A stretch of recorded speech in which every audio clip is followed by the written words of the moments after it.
Welcome to the Meeechigan Man podcast on Wolverine Sports Radio, a member of the V Sporto Network, and in partnership with SB Nation's Maize and Brew, for Wolverine fans from coast to coast. Go Blue and welcome to the show. I'm your host, Mike Fitzpatrick. Michigan Hoops is off to a 15-0 start, and my guest today thinks they are going to get better as the season progresses. Beat writer James Hawkins from the Detroit News joins me in just a minute with his thoughts on red-hot Michigan hoops. First, a few of my thoughts to get us started this week. As you know by now, Greg Madison is going to Ohio State and joining the staff as co-defensive coordinator. I, like most of you, were a little bit surprised when I first heard the news. I think we have to wait and see what was going on there. His contract had expired, so did Jim not offer an extension? Or was the move only because he wanted to be a coordinator again? He's 69 years old. And why Ohio State? I think that's the question that all of us have. I'm disappointed, but he is a great coach and has done a great job here in Ann Arbor. It's just that I'd rather see him go anywhere than Columbus. Al Washington has officially been offered by Ohio State too, and I hope Jim puts the full court press on and tries to keep him on staff. He is a good young coach and has helped reestablish recruiting in Ohio. And there lies part of the problem. Even though Al played at Boston College, his dad played at Ohio State, and he grew up in Columbus. So we'll see how that turns out, and I'm sure very soon. How the football season ended will stick with us all winter, spring, and summer. At least we have John Beilein and Michigan hoops to take our minds off football, at least for a while. My guest today says no one that covers this team thought they would be this good so early in the season. James Hawkins from the Detroit News joins us next here on the Meeechigan Man on Wolverine Sports Radio, a member of the V Sporto Network and in partnership with SB Nation's Maize and Brew.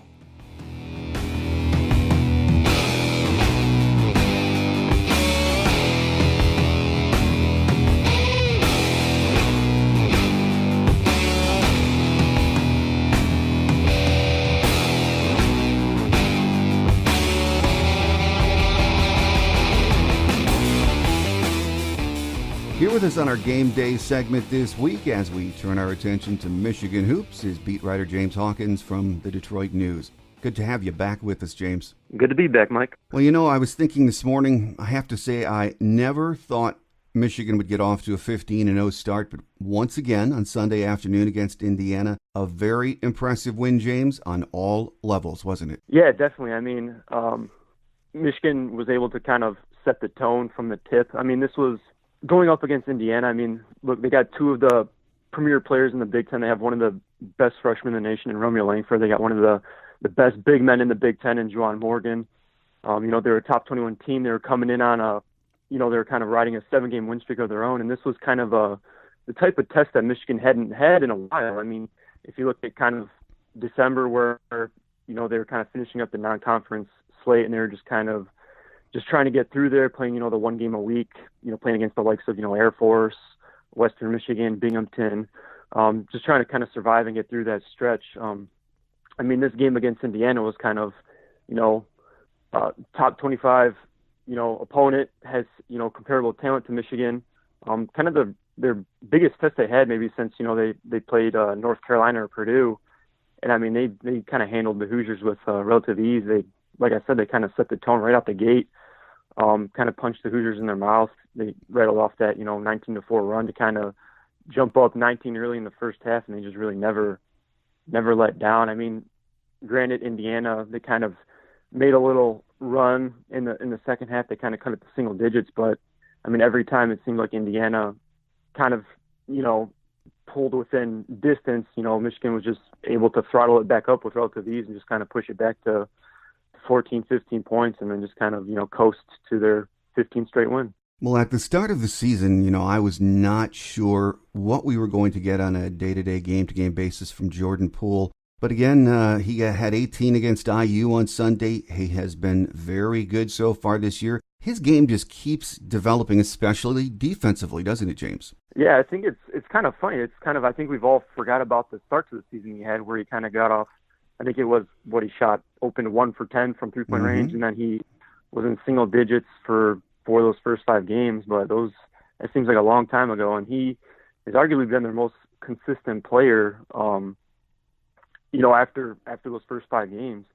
And the thing with him is Coach John Beeline's, alluded to this, and with the Penn State game, he started having defenders go out and guard him further out on the perimeter. That he's kind of become this, marked man in a sense, as opposed to last year where he was kind of just a guy that came off the bench and kind of just helped space the floor. But now he's a guy who's got the ball in his hands more. He's more of a playmaker, more of a facilitator, and so he's adjusting to. That's something he's going to have to do moving forward, adjusting to, these defenses, how they're coming out and getting him, and, kind of running the offense through him more in these ball screen situations. And he's definitely shown he can handle it. And he is, like I said, he's kind of been their most consistent player, it seems like, after the first 5 games. And, I mean, he's shown he can kind of, just take over games or get kind of knock down these big shots and just kind of help Michigan kind of rip off these runs when they can kind of just distance themselves from opponent. Well, Charles Matthews matched Poole's 18 on Sunday, was stellar on defense, always is. He's really playing some good ball right now, isn't he? Yeah, I mean, he arguably had, one of the toughest matchups in that game, like we alluded to, guarding Romeo Langford. And we spoke to Charles after the game, and he kind of just said, he approaches every matchup the same, and it's kind of funny. I mean, depending on who he goes against, but I mean, you'd think he'd have a little bit extra juice going up against a guy who's,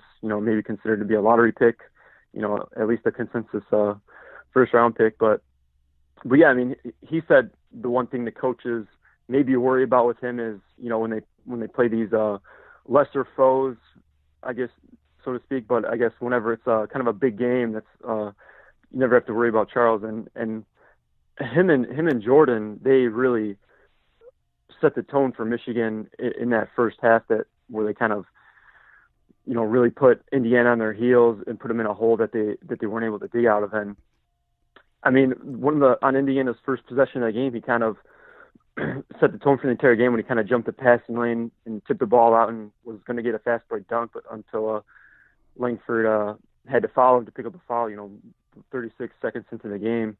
But yeah, it seemed like there were some stretches in December where he kind of faded at times, and some of that would be due to foul trouble. And I think that's the big key for Charles, is we know what he can give Michigan on the defensive end. He's obviously one of the top defenders, but as long as he's able to stay out of foul trouble, I think he's able to give Michigan what it needs on both ends of the floor. Xavier Simpson chipped in 12 on Sunday, played his usual solid D. He just seems to me still, I mean, people want to get more out of him offensively. Kind of is what it is, I think, at this point. But he is the heartbeat of this team in so many ways, isn't he, James? Yeah, I mean, he's been doing a good job running the offense. I think the one thing that really stands out is like his assist numbers. I think in the majority of games, maybe with the exception of 4, I think he has, at least 5 assists. And I think he knows his role. I mean, I think his job is just to run the offense. I mean, if you look at kind of what this team has kind of evolved into. I mean, it's like Michigan has a big 3 in Jordan Poole, Charles Matthews, and Ignas Brazdeikis. And I mean, Simpson's not asked to do, much. I mean, he is capable of scoring, 10 to 15 points. I mean, against Indiana, he scored 10 points, but he's not a guy, he's not like, it's not like the Michigan teams with Derek Walton, where, Derek had to kind of carry the team on his shoulders and kind of everything ran through him.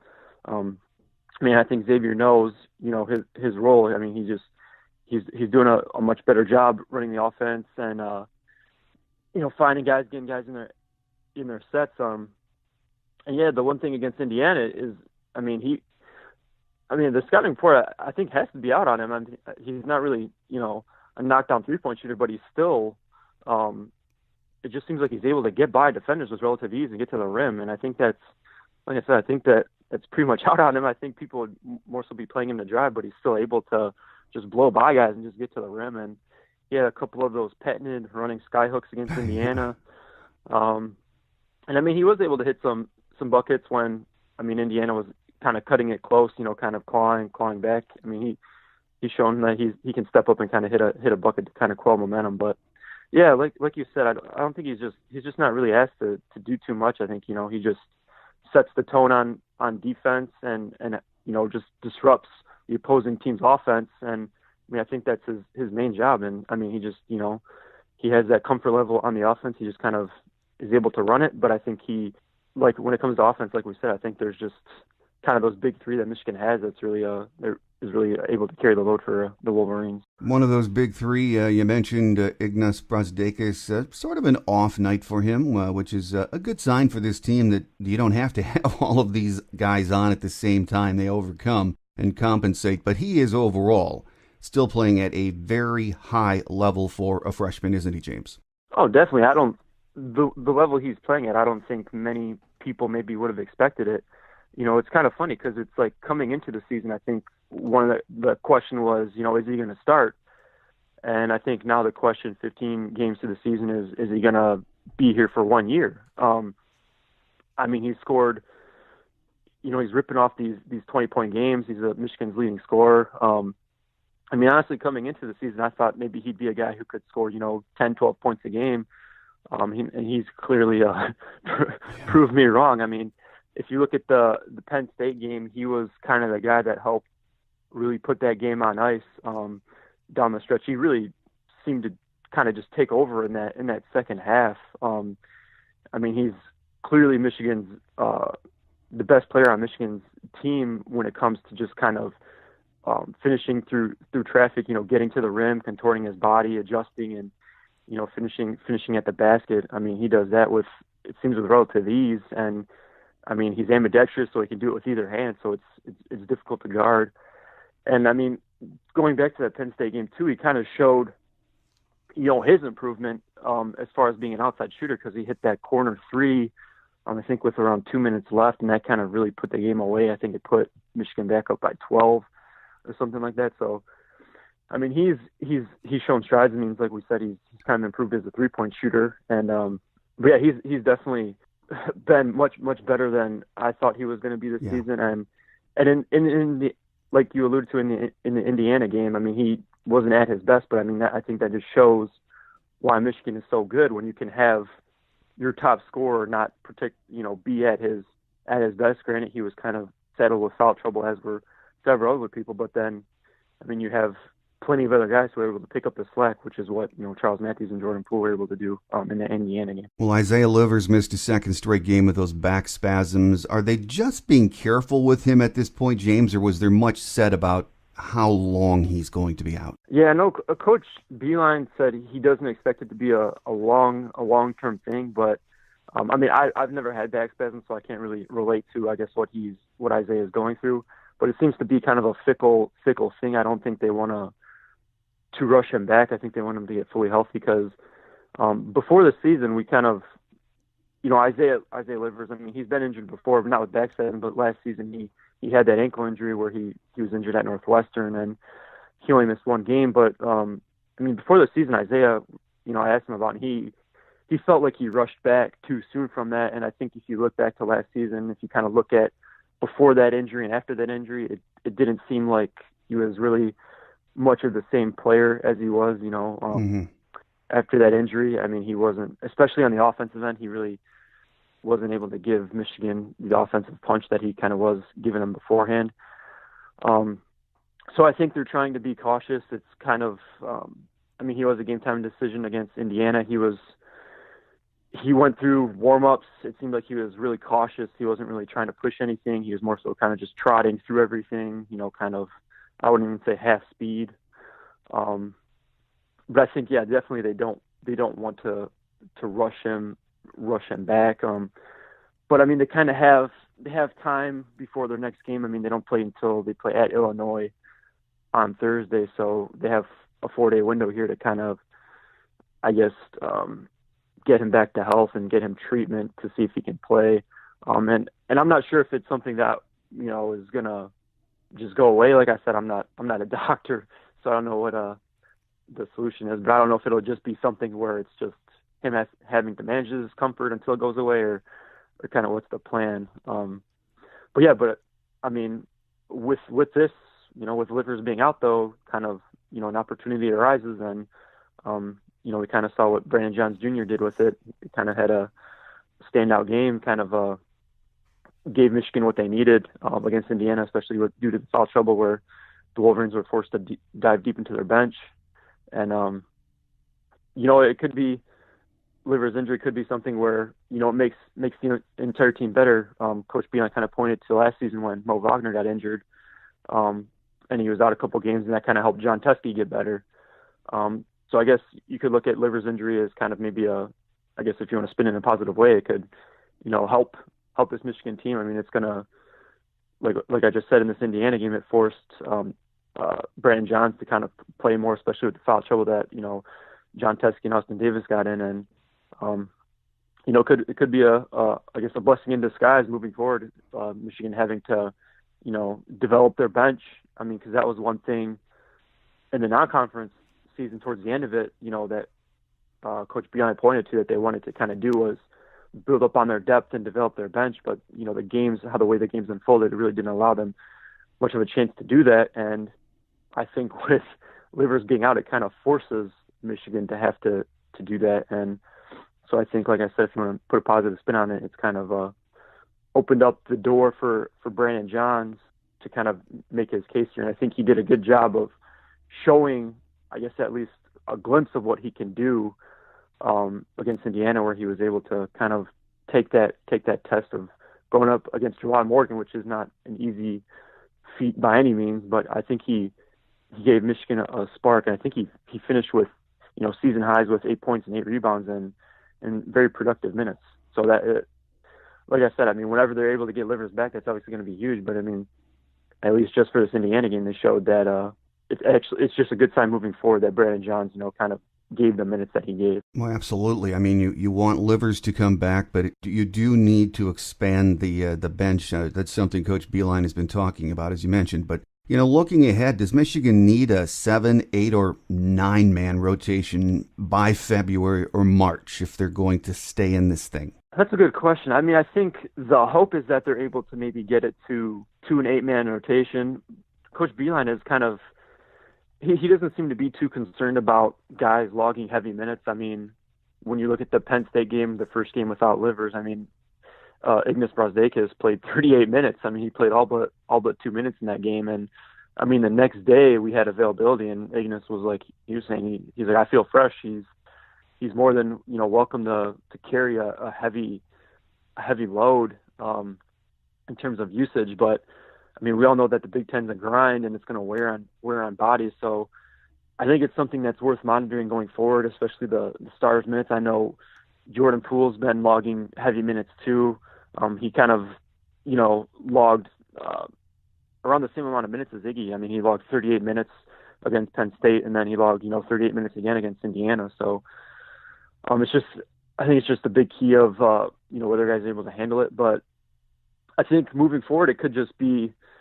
I think the biggest thing though is this backup center spot behind Teskey. It could be one of these things where it will continue to be maybe a matchup based thing moving forward, whether it's Austin Davis or Brandon Johns, or it could be a thing where Brandon Johns just kind of solidifies this backup spot if he's able to kind of build off this performance he had against Indiana and just kind of lock it down and kind of just push Davis away, where he could just be the one guy they go to, so they could just maybe just solidify and just have an 8-man group moving forward. But I mean, it's one of the things where I feel like if it's not broke, don't fix it. So but obviously I think with Isaiah's injury, it maybe might lead to Michigan moving towards a deeper rotation moving forward, just because they might want to, I think when Isaiah comes back, it might be in a limited fashion.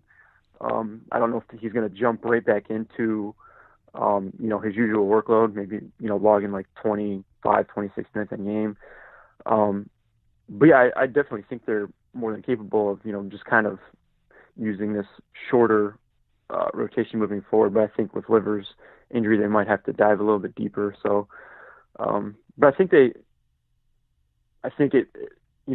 know what works and what doesn't work. But I think I kind of don't think David DeJulius maybe is really going to kind of carve out a role at this point in the season. I kind of feel like he might just be a guy who might come in just if there's foul trouble, just because you have guys like Xavier Simpson, Eli Brooks, Jordan Poole, they're all capable of kind of handling the ball and getting Michigan in its offense. So, I mean, it's just kind of, there's kind of a log jam for him to kind of overcome to get minutes.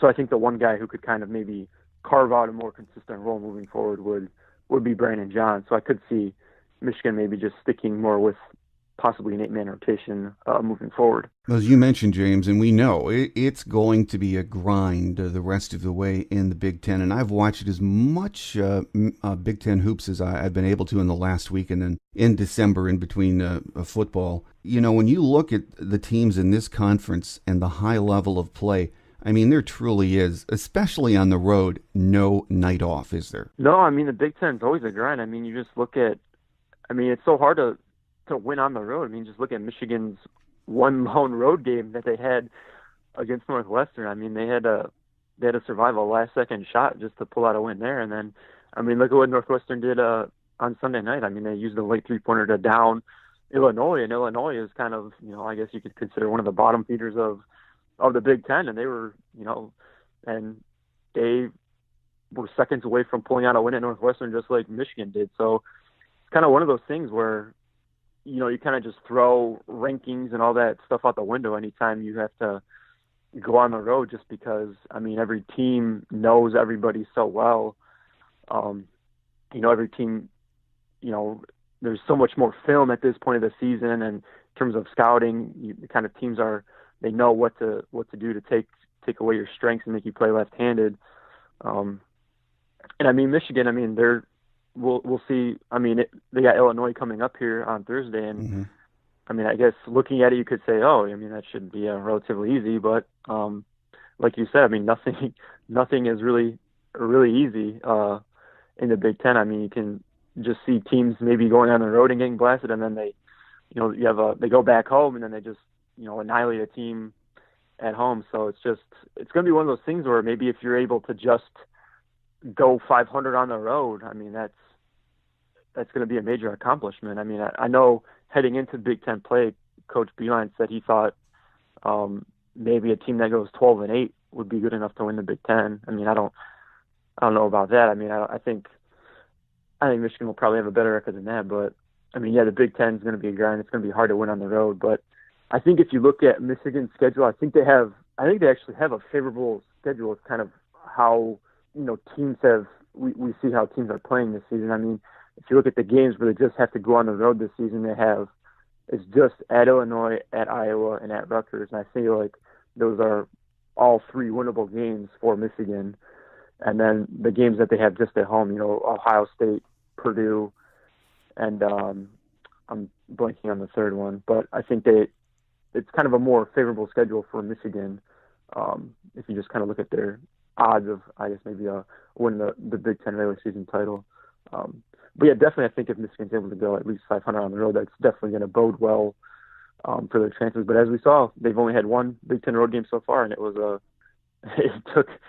down to the last possession for them to pull it out. And I think that kind of is just going to be the case for most games on the road this season in the Big Ten. Well, final question for you, James, and this sort of plays off what we've just been talking about. 12-8, Coach Beilein said 12-8 might win the Big Ten, which, yeah, that's hard to imagine because last week on BTN they were having the discussion, how many wins is it going to take to get NCAA eligible? And most of the analysts were saying 13 or 14, which to me seems high as far as the number needed to get in, but 13 or 14 seems like maybe the team that's going to win it. Yeah, I think that does seem a little high just because, I mean, if you look at the most recent rankings, I think there were 7 Big Ten teams that were in the top 25 ranking, and that's, I think, like, you know, half the teams in the Big Ten, I mean, you play them, you could get like this tier 1 win. So, I mean, there's quality wins. I mean, it seems like, I mean, most teams, you know, you're playing 2 games a week, you're probably at least getting a shot at a quality win every week, which is definitely going to bode well for the Big Ten when it comes on to Selection Sunday. So that does seem pretty high in terms of, you know, looking for a team to get into, you know, the tournament. I guess maybe in a sense, if you're looking at maybe like the lesser teams in the Big Ten, that might be, I guess, the mark they have to reach. But I feel like the teams that are already ranked in the Big Ten, I mean, I feel like the conference already has a good shot of getting like seven teams into the tournament, just because there's going to be plenty of quality wins to be had. But I mean, but on the flip side of that, it's not like teams are really going to have bad losses if they're losing, on the road to these teams. I feel like as long as you're able to avoid, I guess, losing at some of the, like we allude to the bottom feeders, if you're able to avoid losses, like Rutgers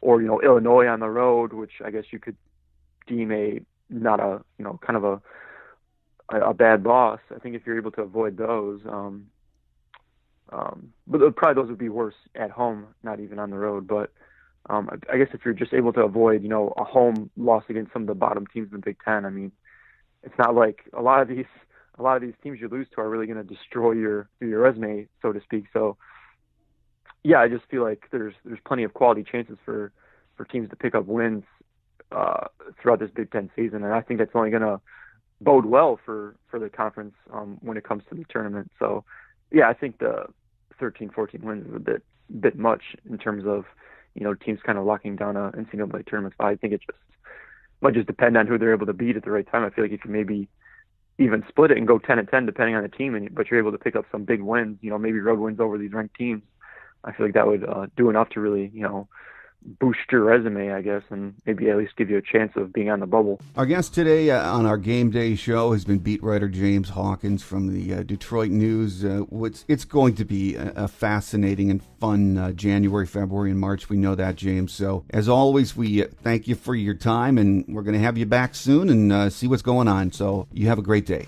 All right, sounds good. Thanks for having me, Mike. Quick Hits is next as we wrap it up for another week here on The Meeechigan Man on Wolverine Sports Radio, a member of the V Sporto Network, and in partnership with SB Nation's Maize and Brew.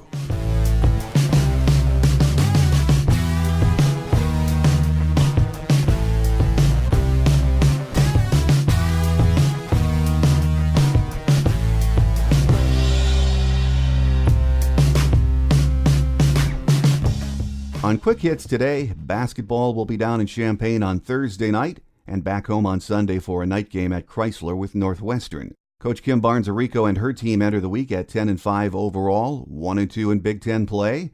They have Northwestern at home tonight, we're recording on Tuesday, and make a road trip to Maryland for a Saturday game.